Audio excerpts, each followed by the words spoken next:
Hello everyone, welcome to my channel. आज हम करने वाले हैं क्लास 9th का cell chapter the fundamental unit of life. ये बायो का फर्स्ट चैप्टर है और ये चैप्टर नंबर 5 है साइंस की बुक का। So let's start. Fundamental unit of life. Fundamental unit of life का मीनिंग है बेसिक यूनिट ऑफ लाइफ, सबसे ऐसी छोटी सी यूनिट जिससे हमारी बॉडी बनी और वो सारे फंक्शंस को परफॉर्म करती हैं। और वो कौन सी होती हैं? सेल। ये हमने 8th क्लास में ही पढ़ा था कि जो सेल होती है वो structural fundamental unit of life होती है। तो स्टार्ट करते हैं। While examining a thin slice of cork, Robert Hooke saw that the cork resembled the structure of a honeycomb consisting of many little compartments. So, जब Robert Hooke एक thin slice of Kock क्या होती है? Kock जो होती है bark of the tree जो होता है, बार्क यानी कि एक, let's suppose this is a tree, so this is the bark of the tree. तो इसमें से जो एक पीस आता है उसे हम कहते हैं कॉक। तो जब रॉबर्ट हुक उस कॉक को एग्जामिन कर रहे थे अपने सेल्फ डिज़ाइन माइक्रोस्कोप से, तो उन्होंने देखा कि जो कॉक है उसके अंदर हनीकोम जैसे स्ट्रक्चर के कुछ लिटिल लिटिल कंपार्टमेंट्स हैं। हनीकोम यानी कि इस तरह से, कुछ इस तरह से कंपार्टमेंट्स हैं। और कॉक is a substance which comes from the bark of the tree. This was in year 1665 when Hooke made this chance observation. Just a minute. When Hooke made this chance observation through self design microscope. ये Kock मैंने आपको बताया बाग से आता है, tree की बाग से, और ये इन ईयर 1665, दिस इज़ इम्पॉर्टेंट, आप ये ईयर याद रखिएगा। इन ईयर 1665 रॉबर्ट हुक ने चांस ऑब्जर्वेशन, वो ये डिस्कवर नहीं करना चाहते थे बट एक चांस से ये डिस्कवर हो गया था बाय सेल्फ डिज़ाइन माइक्रोस्कोप, जो कि रॉबर्ट हुक ने अपने आप एक माइक्रोस्कोप को डिज़ाइन किया था। Robert Hooke call these boxes cell. Robert Hooke ने इन बॉक्सेस को क्या बोला? सेल को, जो हनीकॉम के स्ट्रक्चर को रीअसेंबल कर रहे थे। Cell is the Latin word for a little room. Little room के लिए लैटिन वर्ड है सेल। तो हम सेल किसे कहते हैं? सेल की डिस्कवरी कैसे हुई? रॉबर्ट हुक जब थिन स्लाइस ऑफ कॉक को एग्जामिन कर रहे थे तो उन्होंने देखा कि जो कॉक है वो हनीकॉम स्ट्रक्चर को रीअसेंबल करती है, तो उन्होंने उसको नाम दिया, उस कंपार्टमेंट्स को नाम दिया cell. This may seem to be very small and insignificant incident, but it is very important in the history of science. ये बहुत छोटा सा इंसिडेंट लगता है बट ये बहुत इंपॉर्टेंट है हिस्ट्री ऑफ साइंस के अंदर। This was the very first time that someone had observed that living things appear to consist of separate units. ये सबसे पहली बार था जब किसी ने ऑब्जर्व किया था कि जो लिविंग यूनिट्स हैं उसके अंदर एक सेपरेट यूनिट्स हैं। The use of the word cell to describe these unit is being used till this day in biology. तो आज तक इस वर्ड सेल को यूज़ किया जा रहा है उन यूनिट्स को डिस्क्राइब करने के। Let us find about cells. अब बात करते हैं सेल्स होती क्या है। So what are living cells made up of? What are living cells made up of? अभी हमने बात करी कि लिविंग सेल्स किससे बने होते हैं? सेल से। तो अभी यहाँ पे एक एक्टिविटी दी है, आप इसको रीड कर लीजिए। Let us take a small piece from an onion bulb. With the help of a pair of forceps, we can peel off the skin, called epidermis, from the concave side of the onion. This layer can be put immediately in a watch glass. Basically, इसमें आपको onion cell जो होता है उसके एक experiment है, उसके आपको सेल्स दिखाए जाते हैं। तो आप इसे एक बार रीड कर लीजिएगा। ये हमारा कंपाउंड माइक्रोस्कोप है जिससे हम लोग सेल्स को देख सकते हैं। तो आपको उसके अंदर अनियन पील के अंदर कुछ ऐसा स्ट्रक्चर दिखेगा जिसके अंदर ये जो डॉट्स दिख रही है, this is nucleus, basically is the control centre of the cell. और ये जो आपको ये स्ट्रक्चर सर्कल से दिख रहे हैं, दिस इज सेल्स। आगे चलते हैं। What are these structures? अभी स्ट्रक्चर्स हैं क्या जो आपने अभी तक देखे? These structures look similar to each other, together they form a big structure like an onion bulb. ये स्ट्रक्चर्स जो है सिमिलर दिखते हैं एक दूसरे से और इतने एक दूसरे से ज्वाइन होकर एक बड़ा सा स्ट्रक्चर फॉर्म करते हैं जैसे कि एक onion bulb. We find from this activity that onion bulbs of different size have small structures visible under a microscope. हमने देखा एक्टिविटी से कि जो अनियन बल्ब्स हैं उनके अंदर डिफरेंट साइज के सिमिलर स्ट्रक्चर के कुछ यूनिट्स हैं, कुछ स्ट्रक्चर्स हैं। The cells of the onion peel The cells of the onion peel will all look the same regardless of the size of the onion they came from. अब चाहे आप onion पील इतना बड़ा लो या फिर इतना लो, इसके अंदर जो सेल्स होंगे ना वो सिमिलर स्ट्रक्चर के ही होंगे, क्योंकि दोनों ही अनियन हैं।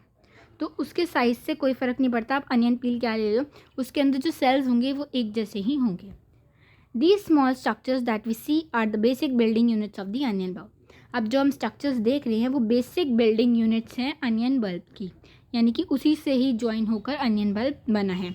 These structures are called cells. ये स्ट्रक्चर्स को हम सेल्स कहते हैं।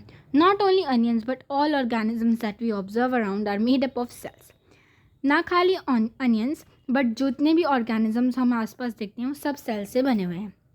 However, there are also single cells that live on their own. However, हम इस दुनिया में, इस वर्ल्ड में ऐसे भी सेल्स हैं, सिंगल सेल्स हैं, जो कि सिंगल सेल्स पे जीते हैं और अपने आप पे ही जीते हैं, यानी कि वो मल्टी सेलुलर ऑर्गेनिजम्स नहीं हैं। तो ये मोर टू नो है और ये बहुत इंपॉर्टेंट है। इसके अंदर बेसिकली आपको रॉबर्ट हुक का बताया कि रॉबर्ट हुक ने डिस्कवरी की थी सेल्स की, फिर ल्यूएन हॉक ने लिविंग सेल्स की डिस्कवरी की थी, रॉबर्ट ब्राउन ने न्यूक्लियस को डिस्कवर किया था, पर्किंजी ने प्रोटोप्लाज्म टर्म को कॉइन किया था। फिर आपकी आती है सेल थ्योरी, जो कि शेल्डन एंड श्वान ने क्रिएट की थी या फिर प्रेजेंट करी थी, और फिर उसको वर्चाओ ने एक्सपैंड किया था 1855 में। तो आप एक बार पढ़ लीजिएगा। The invention of magnifying lenses led to the discovery of microscopic world. जो मैग्नीफाइंग लेंसेज हैं उनकी इन्वेंशन से हम लोगों को और पता चला माइक्रोस्कोपिक वर्ल्ड के बारे में। It is now known that a single cell may consist a whole organism as an amoeba. आपको पता है कि जो एक सिंगल सेल है उसी के अंदर पूरा ऑर्गेनिजम्स हो सकते हैं, जैसे कि अमीबा। ये सिंगल सेल ऑर्गेनिज्म है जो कि एक सेल से ही, एक ही सेल के अंदर सारे काम होते हैं। Paramecium and bacteria, these organisms are called unicellular organisms. As I told you कि यूनिसेलुलर ऑर्गेनिजम्स क्या होते हैं, जिनके अंदर सिंगल सेल होता है और वो पूरी ऑर्गेनिज्म को फॉर्म करते हैं। On the other hand many cells group together in a single body and assume different functions in it to form various body parts in multicellular organisms such as fungi, plant, animals. Basically multicellular organism, जैसे कि हम लोग एक cell से बने नहीं, जैसे onions भी एक सेल से नहीं बने हुए, राइट। उसमें बहुत सारे सेल्स हैं, तो हम वो अनियंस, हम लोग, बाकी और चीज़ें मल्टी सेलुलर ऑर्गेनिजम्स में आती है, जिनमें हर एक सेल, हर एक ऑर्गन का सेल डिफरेंट काम परफॉर्म करता है। सो एक चीज़ मैं आपको बताना चाहूँगी कि जो हमारी बॉडी है उसमें सबसे छोटी जो यूनिट है वो सेल है। जो सबसे यूनिट है वो सेल है।